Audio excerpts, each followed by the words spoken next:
Oh, hey, everybody, it's Paul. Good morning to you. It's about 9 o'clock in the morning.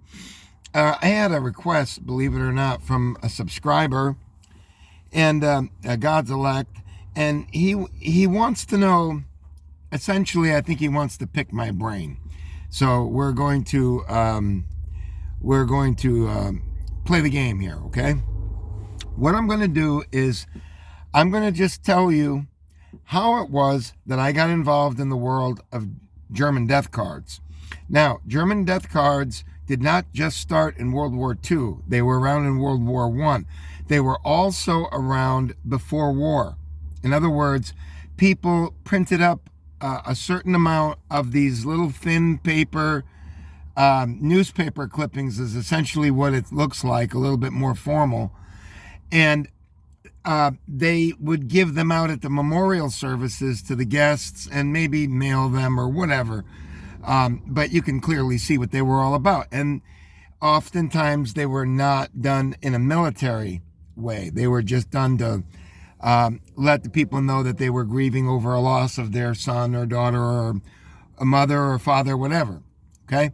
So German death cards are popular all around, but the German death cards in World War II are really popular because of the whole dynamic nature of it, because of the whole thing, because of the rise of the Third Reich.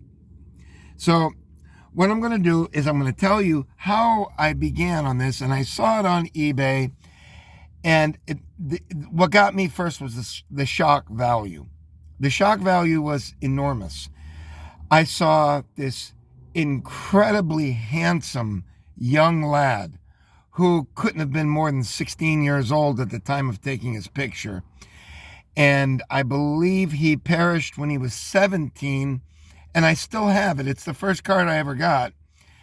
And it's just so shocking to see these dressed in military 16-year-olds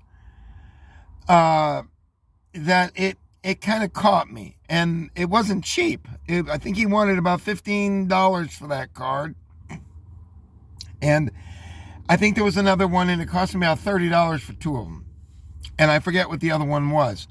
But there's different reasons why people collect them, and there's, some people want a certain unit number, like a certain unit, or some people will have an affinity to go for the SS, or some people will go for people who were wearing helmets. There's all sorts of different things. I can't tell you if there's a right one or a wrong one. It's up to the people. So I might as well just show you. And this is one site you can get it on. It's called deathcards.com. And what we'll do is I will show you the death cards here for sale. Now, these are World War II, and we're not going to make this long. I'm only going to keep this video at around 12 minutes, okay? Now, here's a selection of death cards that you can choose from. Now, I'm going to show you one here because I'm not going to show you the whole thing. Okay, I want to only show you the ones that I think are interesting. And we're going to go to a page 2 here because, believe it or not, people buy these and they're not always here. Okay, I'm going to show you this one. It so happens that, not related to this one, but on eBay, I bought this one. Here is, and the reason I got it was just because of like a lark. Again, everybody has different reasons for collecting cards. Some may be more sinister reasons than others. I don't know. But this is a card that I bought for about $30. This one's about the same. It's €25, not including shipping. And the reason I bought it is because I thought it was the prettiest man I ever did see. Yes, it's a man. And I thought that this was a woman the way it looked. The way it looked to me, it looked like a woman. But indeed, it is a man, and he's in a flying scarf or whatever they call that. And he doesn't have his binoculars, but he has his cap on. This, of course, is a German pilot. and I will read it to you. It is original World War II Death Card pilot, long reconnaissance pilot. And it says, died a pilot's death. Here he is. This young man perished. And it says, died a pilot's death on July 22nd, 1944, near Monte de Morsan, France. Now, I don't know where that is, but I can tell you right now, there was plenty of reconnaissancing to do, because it would have been 5 to 6 weeks after the Allied invasion, an invasion of Normandy. So there was plenty to be reconnaissing. He was age 21. It says you could make an offer on this one if you'd like to check it out. But I just thought it was kind of odd that that the man would be so close to looking like a woman, you know. So, but evidently he was a good pilot. So, anyways, my wife is calling me on the phone right now. Are you there? I'll call you back in about 10 minutes, okay? I'll call you in about 10 minutes. Okay. Now, that's for this one right here, okay? And we'll take a look now at a couple more here, and then we'll go to eBay and I'll show you some other, different ones. Okay. Okay, this is just taking me to the same ones. So let's go to eBay and I'll show you some death cards on eBay, which may be a little bit easier to figure out, okay? Now, let's take a look. Now, this one right here is a man. It's $60. And this one right here is a death card, German infantry officer, Roth, killed in the Ardennes, Battle of the Bulge. Now, this one is more valuable because it was dealing with the Ardennes, which was Belgium. And my dad was in the Ardennes. I know all about it. And I didn't even like hearing it myself when I was young because it was horrible. The Americans damn near got wiped out. How they didn't, it was a miracle. Anyways, here is a man. He was a lieutenant and Kampfführer, which means that a Führer just means leader.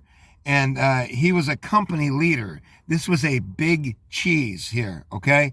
I see an infantry assault badge. I see Iron Cross in the first class. I see the Iron Cross in the second class. So he was a holder of many, many medals. He was older. I can't see too much here, but he wasn't older. He was born in 1914, so 24, 34, 44. So about 30 years old. Older, certainly, by comparison to the other men in the war, but that didn't hold on for long.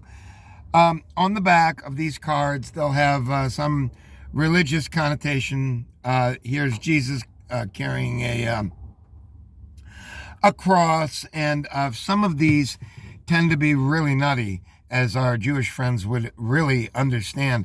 Some of them are completely nutty with, like SS soldiers, putting their arm around Jesus and all this kind of stuff. So, I mean, you really have to know World War II to really understand the nutty zaniness of some of these, okay? It's just, it's like surreal. You understand? So it's just kind of nutty to me, okay? Because it's so bizarre. Now, how did this whole business start? Well, would you like to see? I can show you if you'd like. This is how it started. The brown shirts, as they were known, were developing a lot of power. And do you know why they were doing that? because they weren't sitting around playing video games all day. They were going out and they were all dressing the same in these very paramilitary clothings, and they were going out and they were training for war, is essentially what they were doing. And to be fair, it wasn't only just war. They were developing a powerful attitude. And by the way, this it did not start here. It did not start here. This was kind of an older lad. They started much, much earlier than this. They were raised like this, and therefore you will see that this was became systematic throughout the German communities. Now, I don't know why my phone is locking up, but it's not taking me there. So the question, why did I collect the German death cards? To try to understand the absolute zany nuttiness of the German people. And to be so, the hubris, thinking so highly of yourself that you tried to take over the world. And that's how they did it right there. They raised their youth to be incredibly strong and patternistic, shall we say, because there's other words I could use. Now, my tablet is freezing up, so I evidently will not be able to take you to where I want. But let me show you how this started. Yes, you see that, right? But that's not how it started. A lot of you do not understand the level of this. This is how it started right here. Okay? That's a young lad indeed. Okay? That is how it would start. Are you folks getting the idea?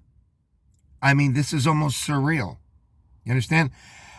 They put them into literal Boy Scouts uniforms, and these were for real, folks. We were not talking about going out and having a s'more marshmallow over the campfire.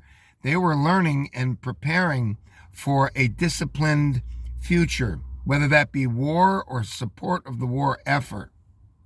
They were dead serious about it, as you can see. So, if you want, we'll take a look at a couple more death cards. Here's one right here. That he was a grenadier.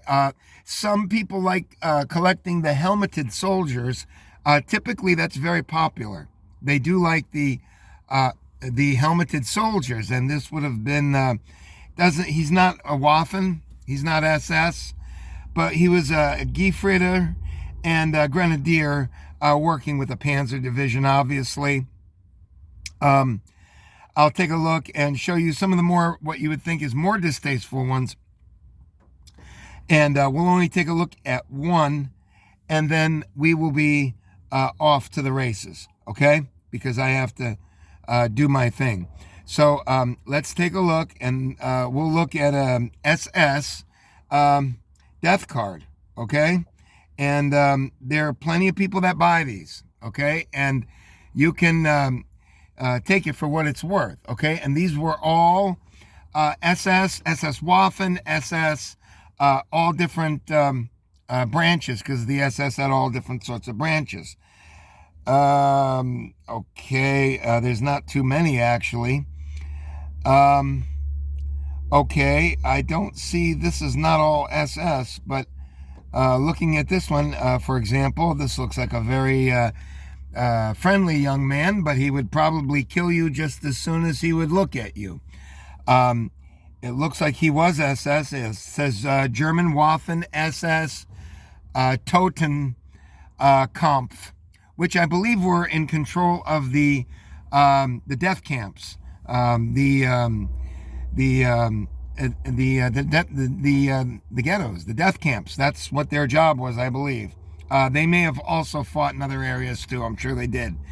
And on this one right here, it's a young lad, not meaning he's not dangerous. Okay? And it says here, a nice rare death card for your collection. Great for further research, because you can research these too. You can go on that Volksberg or whatever it is, and sometimes they have additional information about these men or their units and so forth. A soldier is pictured wearing the Totenkopf Standard 11, which eventually became part of the 2nd SS Das Reich Division. It was part of an Operation Typhoon, the German assault on Moscow, and it is likely where the soldier was killed while serving with the Reich. Okay? Panzer Grenadier, who found his heroic death for his Führer, people, and his homeland during the fighting in the forested areas of Russia on February 10th, 1942, at the age of 31 years old. Probably cut off, surrounded, and killed. Now, that's as much as I can tell you about my death card fascination.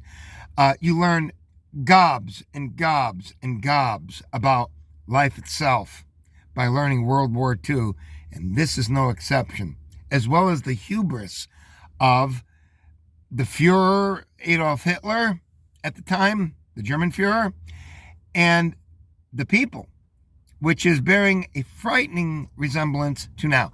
Take care, folks. I hope that kind of cleared it up for my subscriber, and I love you all. Bye.